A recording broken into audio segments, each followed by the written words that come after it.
Kasunod ng pagbasag ni Charis Pantonial sa National Under-20 record, isa siya sa inaabangan ng Pinoy fans na magpakitang gila sa SEA Games 2025 ngayong Desyembre at Los Angeles Olympics sa taong 2028. Kung paano siya nakapasok sa national team, may ulat si Bernadette Tinoy.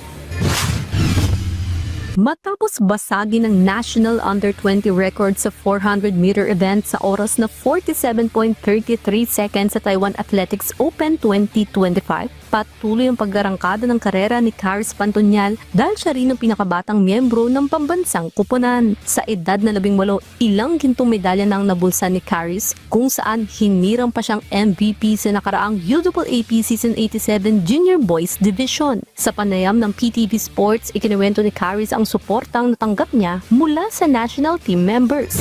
Kinausap ako ni Coach Del Prado po na recommend niya ako sa national team, doon na po ako mag-training sa kanya, which is gusto ko rin po kasi not to the point na gusto ko talaga agad maging national team, pero gusto ko yung ma-try yung training ng isang national team athlete kasi alam ko na next year papasok na ako sa college, gusto ko rin makatulong sa team namin sa NU, kaya ganun po. Kasi nung pagpasok ko po talaga sa national team, parang lahat ng kakilala ko, lahat ng kuyas at atis doon, ano na po parang may international exposure na po sila. Tapos ako wala pa po akong passport that time, ganun po.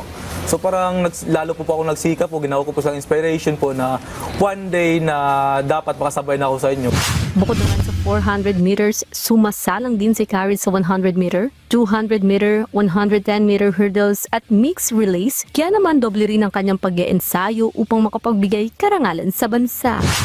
Actually po, pag sinabi po na sprinting po, dito po sa 100, 200 po, parang dami po dapat itrabaho pag sinabi na siya short sprints. Pero pag sa 400 naman po, ganun din po, kailangan mo talaga yung mga foundation. Tapos yung 400 lang, parang ang sakit po talaga ng training po pag 400 meter athlete po.